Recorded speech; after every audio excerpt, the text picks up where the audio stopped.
నమస్కారం సామాన్య న్యూస్ కి స్వాగతం. రాష్ట్రంలో ఎక్కడ తాగునీటి ఎద్దడి కనిపించకూడదని ముఖ్యమంత్రి చంద్రబాబు అధికారులను ఆదేశించారు. నిత్యం నమోదవుతున్న ఉష్ణోగ్రతల సమాచారాన్ని మొబైల్ అలర్ట్స్ ద్వారా ఎప్పటికప్పుడు ప్రజలకు తెలియజేయాలన్నారు. ఈ మేరకు వేసవి ప్రణాళికపై డిజాస్టర్ మేనేజ్మెంట్, పంచాయతీరాజ్, మున్సిపల్, వైద్యారోగ్య శాఖ అధికారులతో సీఎం సమీక్ష నిర్వహించారు. ముందస్తు జాగ్రత్తలతో తీసుకోవడం ద్వారా వడదెబ్బ మరణాలు తగ్గించాలన్నారు. తీవ్ర వడగాలులు వీచే అవకాశం ఉన్న ప్రాంతాల్లో మజ్జిగ కేంద్రాలు, చలివేంద్రాలు ఏర్పాటు చేయాలని చెప్పారు. పాఠశాలలో వాటర్ బెయిల్ విధానం అమలు చేయాలని సంబంధిత అధికారులను ఆదేశించారు. అడవుల్లో అగ్ని ప్రమాదాలపై అప్రమత్తంగా ఉండాలని, ఎప్పటికప్పుడు డ్రోన్లతో పరిస్థితిని పర్యవేక్షించాలని సీఎం సూచించారు. తిరుమల తిరుపతి దేవస్థాన శాశ్వత ఉద్యోగులకు 3 నెలలకు ఒకసారి సుపథం దర్శనం కల్పిస్తామని టీటీడీ చైర్మన్ పి.ఆర్. నాయుడు తెలిపారు. సుపథం టికెట్ ఇచ్చి శ్రీవారి దర్శనం కల్పిస్తామని చెప్పారు. తిరుమలలో లైసెన్స్ లేని దుకాణాలను ఖాళీ చేయిస్తామని తెలిపారు. టీటీడీ ధర్మకర్తల మండలి సమావేశం అనంతరం ఈవో శ్యామలరావుతో కలిసి బి.ఆర్. నాయుడు మీడియాతో మాట్లాడారు. బోర్డు తీర్మానాలను వివరించారు. పవిత్రమైనటువంటి భూమిలో ఒక అంగుళం కూడా అన్యాకృతం కాకూడదు అని చెప్పేసి నిర్ణయం తీసుకోవడం జరిగింది. టీటీడీలో నిధులు ఎవరైతే నిర్వర్తిస్తున్నారో వాళ్ళందరూ హిందువులై ఉండాలి. ఈరోజు బోర్డులో కూడా మేము పెట్టి మరొకసారి దాన్ని తీర్మానం చేయడం జరిగింది. అన్ని రాష్ట్ర రాజధానుల్లో వెంకటేశ్వర స్వామి ఆలయం నిర్మించాలని టీటీడీ ద్వారా అన్ని రాష్ట్ర ముఖ్యమంత్రులకి నేను ఉత్తరం రాయడం జరిగింది. కొంతమంది రియాక్ట్ అయ్యారు, ఇంకా కొంతమంది రియాక్ట్ కావాల్సింది. ముఖ్యమంత్రి గారు అన్నారు, ఎవరైతే రియాక్ట్ కాలేదో వాళ్ళ ఇది లిస్ట్ ఇస్తే నేను కూడా ఉత్తరం రాసి వాళ్ళతో నేను మాట్లాడుతా అన్నారు. ఇది 1.5 years లో ఒక కొలిక్కి తీసుకొచ్చి కొన్ని ఆలయాలను నిర్మించాలని చెప్పేసి ఈ ప్రభుత్వం గట్టిగా ఉంది. రాష్ట్రంలో చిన్న చిన్న పట్టణాలు, గ్రామాలు, దళిత వాడల్లో ఆర్థిక స్తోమతం లేక నిర్మాణాలు కొన్ని ఆగిపోయినాయి. వాటన్నిటికి కూడా కంప్లీట్ చేసి ప్రజలకు అందుబాటులోకి తేవాలని చెప్పేసి, భక్తులకు అందుబాటులో తేవాలని చెప్పేసి కూడా తీర్మానం చేయడం జరిగింది. కొన్ని శ్రీనివాస సేవా సమితి అనేది వాళ్ళు ఒక సప్లయర్ ఉన్నాడు. ఈ కొన్ని ప్రొవిజన్స్ ఆయన సప్లై చేస్తాడు. ఆర్గానిక్ అని చెప్పేసి సప్లై చేస్తామని చెప్పేసి నాసిరకం చేస్తా ఉంటే మన అధికారులు పట్టుకొని మన బ్లాక్ లిస్ట్ లో పెట్టడం జరిగింది. వారికి 25,500 సుమారు టికెట్ కూపన్స్ ఇచ్చారు ఈ దర్శనాలు. సో అవి కూడా మనం బోర్డులో నిర్ణయం తీసుకొని రద్దు చేయడం జరిగింది. అట్లాగే సైన్స్ సిటీకి 20 acres ల్యాండ్ టీటీడీ ఇవ్వడం జరిగింది. వాళ్ళు ఇంతవరకు ఎలాంటి నిర్మాణాలు కానీ ఏం కానీ యాక్టివిటీస్ లేవు. సో దానికి మళ్ళీ మనం టీటీడీ వెనక్కి తీసుకోవాలని చెప్పేసి బోర్డు నిర్ణయం తీసుకుంది. ఈ టీటీడీలో ఎవరైతే పర్మనెంట్ ఎంప్లాయీస్ గా పనిచేస్తున్నారో వాళ్ళందరికీ 3 నెలలకు ఒకసారి సుపథం టికెట్లు ఇచ్చి వాళ్ళని దర్శనాలకి అలౌ చేయాలని చెప్పేసి కూడా బోర్డు నిర్ణయం తీసుకుంది. ఫ్యామిలీస్ తో రెవెన్యూ శాఖ మరియు విజిలెన్స్ టాస్క్ ఫోర్స్ ఏర్పాటు చేసి తిరుమలలో లైసెన్స్ లేని షాప్స్ మరి హాకర్స్ ఎవరైతే ఉన్నారో వాళ్ళందరినీ ఖాళీ చేయించాలి, ఐడెంటిఫై చేసి స్ట్రీమ్ లైన్ చేయాలని చెప్పేసి తీసుకున్నాం. అదేవిధంగా వికలాంగులు, వృద్ధులు ఎవరైతే ఉన్నారో అది ఆన్లైన్ లో బుకింగ్ చేసుకోమంటున్నారు. చాలా మంది వాళ్ళకి ఆన్లైన్ లో బుక్ చేసుకోవడం చేతగాక ప్రజా సమస్యను పరిష్కరించడమే తొలి ప్రాధాన్యతగా తీసుకోవాలని జిల్లా కలెక్టర్ నాగలక్ష్మి అధికారులను ఆదేశించారు. రాష్ట్ర ప్రభుత్వం అమలు చేస్తున్న సంక్షేమ కార్యక్రమాలను అర్హులైన లబ్ధిదారులకు అందించాలన్నారు. ప్రజా సమస్యల పరిష్కార వేదిక స్పందన కార్యక్రమం సోమవారం జిల్లా కలెక్టరేట్ ప్రాంగణంలోని ఎస్ఆర్ శంకరన్ కాన్ఫరెన్స్ హాల్లో సోమవారం జరిగింది. ఈ సందర్భంగా జిల్లా నలుమూల నుండి వచ్చిన బాధితులు తమ సమస్యను పరిష్కరించాలని కోరుతూ జిల్లా కలెక్టర్ నాగలక్ష్మికి విజ్ఞాపన పత్రాలు అందజేశారు. ఆయా సమస్యలను తక్షణమే పరిష్కరించాలని సంబంధిత అధికారులను ఆదేశించారు. ఈ విషయంలో అశ్రద్ధ చేయొద్దని సూచించారు. కలెక్టర్ గ్రీవెన్స్ కార్యక్రమాన్ని రాష్ట్ర ప్రభుత్వం ప్రతిష్టాత్మకంగా నిర్వహిస్తుందని వివరించారు. అభివృద్ధికి చిరునామాగా గుంటూరు తూర్పు నియోజకవర్గాన్ని నిలిపామని ఎమ్మెల్యే మహమ్మద్ నజీర్ తెలిపారు. శివారు ప్రాంతమైన శారదా కాలనీని అన్ని విధాల అభివృద్ధి చేశామన్నారు.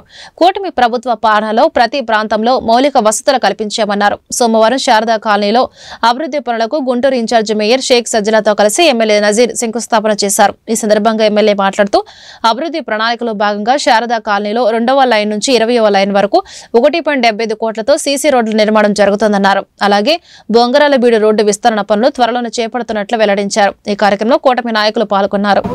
శారదా కాలనీ అంటే గుంతలు, వీధి లైట్లు లేకుండా, లేకపోతే కాలువ లేకున్నటువంటి పరిస్థితి నుంచి ఈరోజు గుంటూరు నగరంలోనే లక్ష్మీపురాన్ని తలపించేటువంటి విధంగా శారదా కాలనీ అభివృద్ధి చెందుతున్నటువంటి పరిస్థితి. దాదాపు 3 నెలల క్రితం 1వ లైన్ నుంచి దాదాపు 19వ లైన్ వరకు డ్రైన్స్ అన్నీ కూడా పునర్నిర్మాణం చేయడం జరిగింది. అంతేకాకుండా ఈరోజు 1,93,00,000 రూపాయలతో అన్ని వీధుల్లో కూడా లో లేయింగ్ ఉన్నటువంటి సీసీ రోడ్లన్నీ కూడా నిర్మాణం చేయడం జరుగుతూ ఉంది. శరవేగంగా ఈ ప్రాంతాన్ని అభివృద్ధి చెందుతూ, ముఖ్యంగా గతంలో 30-50 సంవత్సరాల నుంచి ఎప్పుడు పట్టించుకున్నటువంటి 3 వంతెన కార్యక్రమం దగ్గర నుండి, అలాగే ఈ బొంగరాల బీడు ఎక్స్టెన్షన్ చేసేటువంటి కార్యక్రమం కూడా జరుగుతూ ఉంది. ఇప్పుడే 40 అడుగులు కూడా లేనటువంటి రోడ్ని 60 అడుగులు చేయడానికి ప్రతిపాదనలు సిద్ధం చేసి ఈ ప్రాంతంలో ఆర్డీపీ కూడా రెడీ చేసి ప్రాపర్టీ హోల్డర్స్ అందరికి కూడా వాళ్ళ మార్కింగ్ చేసేటువంటి కార్యక్రమం కూడా చేశాం. తొందరలోనే ఒక మీటింగ్ కండక్ట్ చేసి ప్రజల సహకారంతో ఈ ప్రాంతంలో రద్దీ ఎక్కువ పెరుగుతూ ఉంది.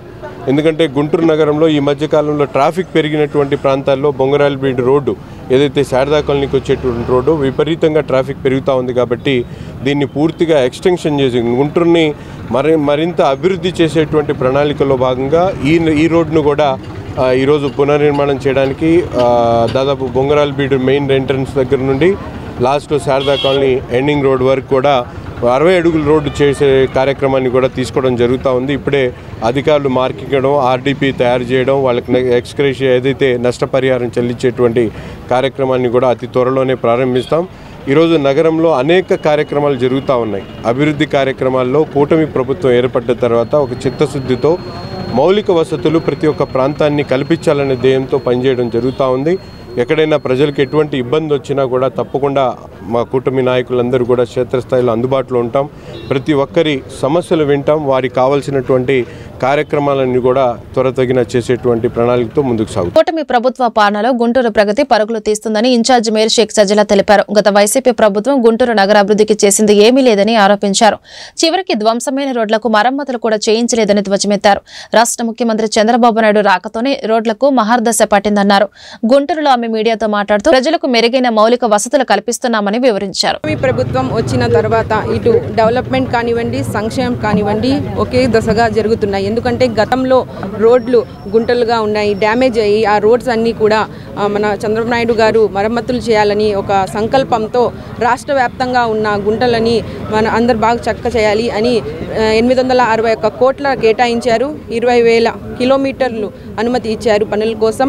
ఇంకా ప్రతి వార్డులో కానివ్వండి, ప్రతి ఒక్క చోట కానివ్వండి ఈ శంకుస్థాపనలు చేసి రోడ్లు ప్రజలకు ఇబ్బంది కలగకుండా వాళ్ళు చక్కగా వెళ్ళడానికి మేము ఎమ్మెల్యే గారు, కార్పొరేటర్స్ గారు ప్రతి ఒక్కరు అడుగులు ముందుకు వేస్తున్నారని సందర్భంగా తెలియజేస్తారు. గుంటూరు జెడ్పీ రోడ్లో ఉన్న మహిళా ప్రాంగణాన్ని పశ్చిమ ఎమ్మెల్యే గల్లా మాధవి సోమవారం ఆకస్మిక తనిఖీ చేశారు.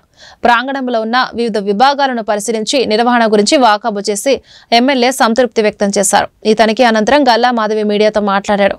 మహిళా ప్రాంగణంలో శిశు వికాసం, వనితా నివాస్, one stop center, domestic violence center, శిశు నివాస్, college home, Swadhar home, working women hostel, సఖీ నివాసులు మహిళా సాధికారత కోసం కృషి చేస్తున్నాయని తెలిపారు. మహిళా ప్రాంగణంలోని శిథిల వ్యవస్థకు చేరుకున్న భవనాల ఆధునీకరణకు కృషి చేస్తున్నామన్నారు. మహిళా ప్రాంగణాన్ని ఆదరణకు నోచుకోలేని మహిళలు సద్వినియోగం చేసుకోవాలన్నారు. ఇందుకోసం రాష్ట్ర ప్రభుత్వం పెద్ద మొత్తంలో నిధులు కేటాయిస్తుందని వివరించారు. ఈ మహిళా ప్రాంగణంలో చాలా డిపార్ట్మెంట్స్ ఉన్నాయి. అందులో ప్రధానంగా one stop center, domestic violence centre, ఈ శిశు గృహాస్ ఉన్నాయి. అదేవిధంగా కాలేజ్ ఎట్ హోమ్ ఉంది, అండ్ వర్కింగ్ ఉమెన్స్ హాస్టల్ ఉంది, స్వదార్ హోమ్ ఉంది, అండ్ రీసెంట్ గా స్టార్ట్ చేసిన వనితా నివాస్ ఉంది. ఇలాగా ఇన్ని ఉన్నాయి. ఇక్కడ కేవలం మహిళల కోసం, చిన్నపిల్లల కోసం, ఇక్కడ మహిళా అభివృద్ధి కోసం, వారి సంక్షేమం కోసం, సెక్యూరిటీ కోసం ఈ మహిళా ప్రాంతం మొత్తం కూడా నిర్వహించబడతా ఉంది. వీటి స్థితిగతులు ఏంటి అని ఒకసారి చూద్దామని రావడం జరిగింది. చాలా చక్కగా మెయింటైన్ అయితే జరుగుతూ ఉంది. కాకపోతే బిల్డింగ్స్ అన్ని కూడా చాలా పురాతనమైన అవడం వల్ల శిథిలావస్థకు చేరున్నాయి కొన్ని. వీటన్నిటిని మళ్ళీ పునరుద్ధరించాల్సిన అవసరం ఉంది. ఎందరో ఆడపిల్లలు ఇక్కడ నివాసం ఉంటున్న పరిస్థితి ఏర్పడింది. అలాంటిది వీళ్ళు చక్కగా దానికి కౌన్సిలింగ్ ఇవ్వడము, వాళ్ళ సమస్యల్ని పరిష్కరించే ప్రయత్నం చేయడము, కోర్టుకి డైరెక్ట్ చేయడము, అక్కడి నుంచి వచ్చిన ఆదేశాల మేరకు మళ్ళీ వీళ్ళు ఆ ఆడపిల్లలందరినీ సంరక్షించడం చేస్తూ ఉన్నారు. చాలా బాగుంది. అదేవిధంగా ఈ శిశు గృహాలకు వచ్చాము. చాలా మంది చిన్న పిల్లలు తల్లులు వదిలేసి వెళ్ళిపోయిన పిల్లలందరినీ చూడడం జరిగింది. 6 సంవత్సరాల లోపు ఉన్న పిల్లలందరినీ వీళ్ళు పర్యవేక్షిస్తూ ఉన్నారు. అయితే ఇంతమంది ఉన్నా కూడా మనకి అనేక సమస్యలు ఉండి ఎందరో ఆడపిల్లలు ఇలాగా ఇల్లు లేకుండా ఎన్నో సమస్యలతో ఉన్నా కూడా ఇక్కడ కేవలం 10 నుంచి 15 మంది మాత్రమే ఉంటున్న పరిస్థితి. అంటే ఇక్కడ అవేర్నెస్ లేకపోవడం మాత్రమే ప్రధాన కారణంగా కనిపిస్తా ఉంది. దీని గురించి తెలుసుకోవాల్సిన అవసరం ఉంది. ఇక్కడ అబాండన్డ్ ఉమెన్ కి చాలా సౌకర్యాలు ఉన్నాయి. దాన్ని తెలుసుకొని ఇక్కడ చక్కగా వచ్చి కౌన్సిలింగ్ తీసుకొని వాళ్ళ సమస్యల పరిష్కారం చేసుకునే ప్రయత్నం చేయాల్సిందిగా నేను కూడా కోరుకుంటూ ఉన్నాను. అండ్ ఏదైతే శిథిలావస్థకు చేరిన బిల్డింగ్స్ ఉన్నాయో వాటన్నిటిని రివైవ్ చేయాల్సిన అవసరం కూడా ఉంది. కేవలం మహిళల కోసం నిర్వహించబడుతున్న ఈ ప్రాంగణం మొత్తం కూడా చాలా చక్కగా మెయింటైన్ చేయాల్సిన అవసరం ఉంది. మరి ఇక్కడ కాంపౌండ్ వాల్స్ లేని పరిస్థితి, అడవిని తలపిస్తున్న ప్రాంగణం ఉన్నది. ఇక్కడ ఇదంతా కూడా మారాల్సిన పరిస్థితి. మాజీ మంత్రి విడుదల రజనీ ఆరోపణలపై గుంటూరు పశ్చిమ ఎమ్మెల్యే ఘాటుగా స్పందించారు. రివెంజ్ పాలిటిక్స్ తీర్చుకోవాలంటే ఏపీలో జైలు సరిపోవని చెప్పారు. అవినీతి పరుల భరతం పట్టేందుకే రెడ్ బుక్ ఉందని స్పష్టం చేశారు. సమ్మర్ యాక్షన్ ప్లాన్ తో గుంటూరు నగరవాసులు వేసవి దాహార్తిని తీరుస్తామన్నారు. లోతట్టు ప్రాంతాలు జలమయం కాకుండా డ్రైన్ వ్యవస్థను ప్రక్షాళన చేస్తున్నామన్నారు. స్థానిక చుట్టుకుంట ప్రాంతంలో 1,26 లక్షలతో చేపట్టిన నూతన డ్రైన్ నిర్మాణానికి ఎమ్మెల్యే సోమవారం శంకుస్థాపన చేశారు. ఈ మేరకు ఆమె మీడియాతో మాట్లాడుతూ గుంటూరు పశ్చిమ నియోజకవర్గం అన్ని విధాల అభివృద్ధి పదంలోకి దూసుకుపోతుందని చెప్పారు. ఈ కార్యక్రమంలో కార్పొరేటర్ అడకా పద్మావతి, నంది సరస్వతి, కటకం విజయలక్ష్మి, సంపత్, ప్రసాద్ తదితరులు పాల్గొన్నారు. నమస్కారం అండి. ఈరోజు చుట్టుగుంట దగ్గర ఉన్నాము. మరి గత సంవత్సర కాలంగా ఇక్కడ తవ్వేసి దాన్ని అలాగే వదిలేసిన ఒక డ్రైన్ దగ్గర ఉన్నాము. చుట్టుగుంట నుంచి అష్టవంకర్లు తిప్పి డ్రైన్ని పీకలవాగులో కలిపిన పరిస్థితి మనం చూసాము. ఇప్పుడు ఫీల్డ్ విజిట్ చేసుకున్నప్పుడు దాన్ని స్ట్రైట్ లైన్ చేస్తే ముంపుకి గురవ్వకుండా ప్రాంతాలన్నీ, లోతట్టు ప్రాంతాలన్నీ ఉంటాయని చెప్పి మేము ఇంజనీరింగ్ వాళ్ళని కోరడం జరిగింది. వాళ్ళు వెంటనే దీనికి స్పందించి ఎస్టిమేషన్స్ రెడీ చేసి ఈరోజు దాదాపుగా 1,26 లక్షలతో ఈ వర్క్స్ని ప్రారంభించుకోబోతా ఉన్నాము. 2 కల్వర్ట్స్తో 410 మీటర్ల ఈ డ్రైన్ని ఏర్పాటు చేసుకుంటే దాదాపుగా ఇక్కడ ఈ డ్రైన్తో వచ్చే సమస్యలన్నీ కూడా పూర్తవుతాయి. అదేవిధంగా అటు ఏటి అగ్రహారం వైపు కూడా డ్రైన్ని మనము మళ్ళీ పునరుద్ధరించుకోవాల్సిన పరిస్థితి ఉంది. మొన్న మనం వరదల్లో చూసాం, కంప్లీట్గా ఏరియా అంతా మునిగిపోయిన పరిస్థితి. అది కూడా కౌన్సిల్లో పెట్టాము. దాన్ని కూడా స్ట్రైట్ లైన్ చేసి అక్కడ కూడా ఆ డ్రైన్ సమస్య లేకుండా చూడడం జరుగుతుంది. ఏదేమైనప్పటికీ రానున్న వర్షాకాలంని దృష్టిలో పెట్టుకొని మొత్తం డ్రైన్స్, అదేవిధంగా రోడ్స్ డీసిల్టేషన్ మీద కాన్సన్ట్రేట్ చేసి నియోజకవర్గ స్థాయిలో ఈ పనులన్నీ కూడా చేపట్టి ప్రజలందరికీ సౌకర్యార్థం ముందుకు తీసుకెళ్లే దిశగా అందరం కూడా పనిచేస్తూ ఉన్నాము. దీంతోపాటు 28వ డివిజన్లో కూడా ఈరోజు వర్క్స్ని స్టార్ట్ చేసుకోవడం జరిగింది. అది కూడా ఎప్పటి నుంచో పెండింగ్ ఉన్న రోడ్డు, అది కూడా దాదాపుగా 71 లక్షలతో ఆ వర్క్ కూడా సీసీ రోడ్డు, డ్రైన్ వేసుకోవడం జరుగుతుంది. అన్ని విధాల గుంటూరు పశ్చిమ నియోజకవర్గం అభివృద్ధి పదంలో ఇటు రోడ్లతో, సక్రమైన డ్రైన్స్తో, మంచినీటి సదుపాయంతో ముందుకు వెళ్తుంది అని చెప్పి అందరినీ ఒక బుక్లో రాసుకుంటాం. ఈరోజు పలానా కుక్కల సమస్య ఉంది, దోమల సమస్య ఉంది, డ్రైన్ సమస్యలు ఉన్నాయి అని నేను ప్రతిరోజు ఎక్కడికైనా వెళ్ళిన చోట ఒక బుక్లో రాసుకుంటాను. సమస్యల్ని రాసుకుంటాం.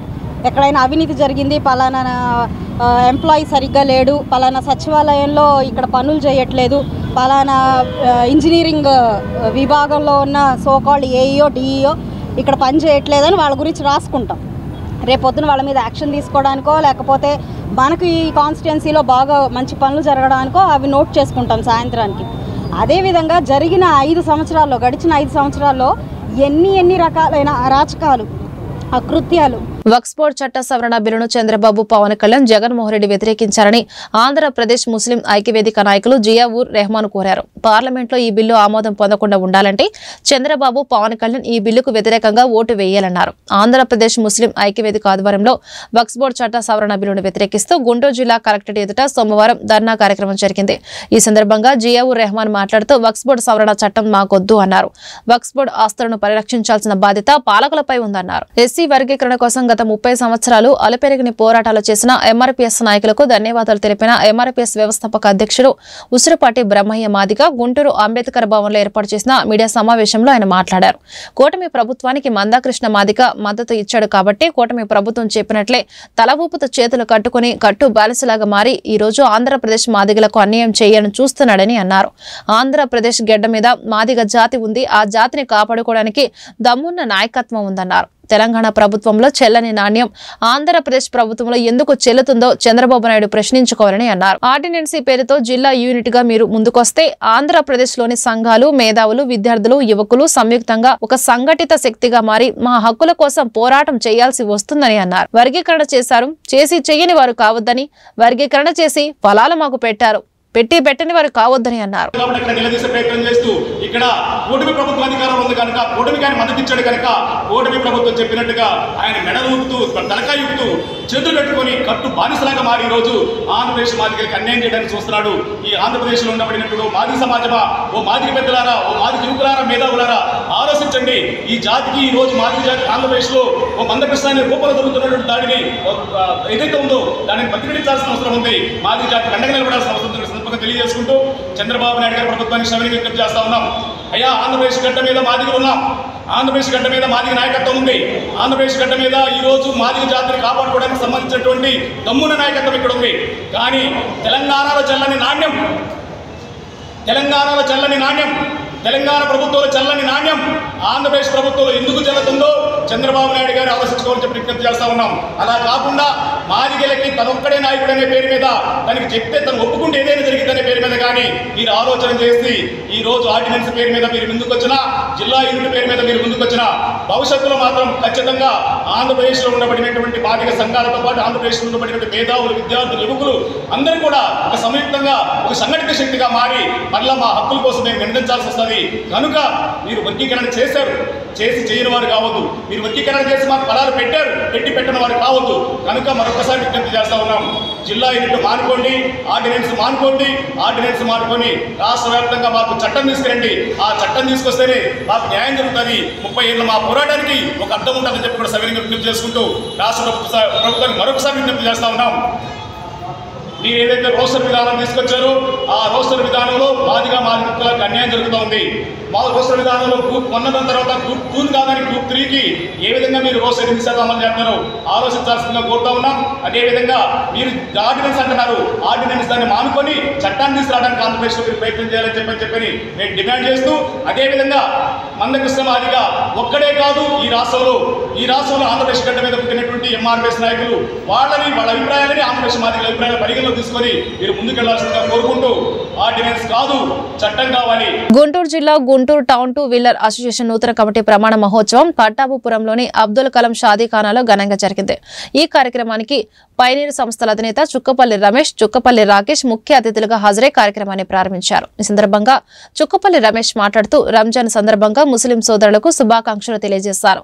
అదేవిధంగా గుంటూరు టౌన్ జిల్లా నూతన కమిటీకి శుభాకాంక్షలు తెలియజేశారు. మెకానిక్ సోదరులకు ఎల్లప్పుడూ ఏ ఇబ్బంది వచ్చినా వెన్నంటే ఉంటారని అన్నారు. ఈ కార్యక్రమంలో గుంటూరు 2 వీలర్స్ అసోసియేషన్ జిల్లా ప్రెసిడెంట్ షేక్ ఆసిఫ్ అలీ, జిల్లా vice president SK Esha, Ramakrishna, town vice president Sheikh Mohammed, Basha Nagabhushanam, Kumar town secretary Ammisetti Veeranjali మరియు గుంటూరు 2 వీలర్స్ మెకానిక్ అసోసియేషన్ కుటుంబ సభ్యులు పాల్గొన్నారు. గైడ్ చేసుకుని చేయాలి తప్పకుండా. అట్లాగే రాష్ట్ర ప్రభుత్వం 2 వీలర్ మెకానిక్ వెల్ఫేర్ బోర్డు ఏర్పాటు చేయాలి. ఇది వెల్ఫేర్ బోర్డు ఏర్పాటు చేయడానికి మనందరం కూడా ఇప్పుడు వాసు హెల్ప్ తీసుకుని లోకేష్ గారి దగ్గరికి వెళ్తేనే మనకి స్పీడ్గా అవడానికి ఛాన్స్ ఉంది. ఎందుకంటే పెద్ద ఆయన దగ్గరికి వెళ్ళడానికి కష్టం అవుతుంది కాబట్టి ఈయన దగ్గరికి వెళ్ళి ఎట్లాగో మంగళగిరిలో ఉంటారు కాబట్టి దాన్ని బట్టి మనం ప్రయత్నం చేద్దాం. 2 వీలర్ వెల్ఫేర్ బోర్డు ద్వారా ప్రభుత్వ గుర్తింపు కార్డు, అట్లాగే ప్రస్తుత 2 వీలర్ మెకానిక్ వృత్తిలో వచ్చిన వాళ్ళు విప్లవాత్మక నూతన BS5, BS6 టెక్నాలజీ ప్రభుత్వ వెల్ఫేర్ బోర్డు ద్వారా కార్యక్రమం నేర్పించాలి. ఇది యాక్చువల్గా BS5, BS6 మెకానిక్స్ అందరికీ ఇప్పుడు చంద్రబాబు గారు అసలు కొత్త రాష్ట్రంలో కొత్త రాజధానిలో అంత ఎలక్ట్రిక్ బళ్ళు అంటున్నాడు ఆయన. సో ఇప్పుడు మీకు మొన్న చదివే ఉంటారు, ఢిల్లీలో ఎలక్ట్రిక్ వెహికల్స్ మీద బాగా మనం కూడా ధ్యాస పెట్టాల్సి వస్తుంది. BS5, BS6 ఉంటున్నా కూడా అవుతా ఉంది. ఎందుకంటే కార్ల కంటే 2 వీలర్స్ తొందరగా కన్వర్ట్ అవుతున్నారు. ఇప్పుడు ఆల్మోస్ట్ ఇప్పుడు ఒక 30% మనం అమ్మే 2 వీలర్స్లో ఎలక్ట్రిక్ అయితే కారులో 3% ఉంది, 3% ఉంది. సో ఆ 3% కూడా వాళ్ళు 2030కి కార్లు కూడా దాదాపు 30% తీసుకెళ్లాలని అన్ని కంపెనీలు ఈ సంవత్సరమే దాదాపు ఒక 20-22 మోడల్స్ కారుల్లో ఎలక్ట్రిక్ రాబోతున్నాయి. కాబట్టి ప్రతి మెకానిక్ వెల్ఫేర్ బోర్డు ద్వారా ప్రతి నెల కనీసం 5,000 రూపాయలు పెన్షన్ సౌకర్యం కల్పించాలని మనవి. ప్రతి జిల్లా హెడ్ క్వార్టర్స్లో 2 వీలర్ అసోసియేషన్ భవన నిర్మాణం కోసం స్థల కేటాయింపు. అంటే ప్రతి జిల్లాలో మన గుంటూరు జిల్లా లాగానే ఇప్పుడు ప్రతి టౌన్లో కూడా ఆటో నగర్లు వచ్చినాయి. ఇప్పుడు నర్సాపేట వచ్చింది, సత్తెనపల్లి వచ్చింది. అట్లా ఏదన్నా ఆ టౌన్లో ఉన్న బాడీలు కూడా చేసుకోవాలంటే అక్కడ ఇంత వాల్యూ కూడా ఉండదు. మన గుంటూరులో 10,000 పెట్టారు అంటే నేను కూడా సత్తెనపల్లి నర్సాపేటలో గవర్నమెంట్ రేట్ 3,000, 4,000, 2,000 ఉంటుంది, అంతకంటే. ఎందుకంటే మాకు గుంటూరు ఆటో నగర్లో స్థలం అలాట్ అయినప్పుడు 29 రూపాయలు.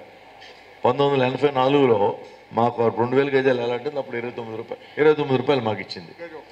కాకపోతే మేము మొత్తం డబ్బులు కట్టి రిజిస్ట్రేషన్ చేసుకోపోయేపాటికి ఇప్పుడు 10,000 రూపాయల మీద స్టాంప్ డ్యూటీ కట్టాల్సి. మొన్న 10 రోజుల క్రితం మాకు రిజిస్టర్ అయింది. ఈ వార్తలు ఇంతటితో సమాప్తం. నమస్కారం.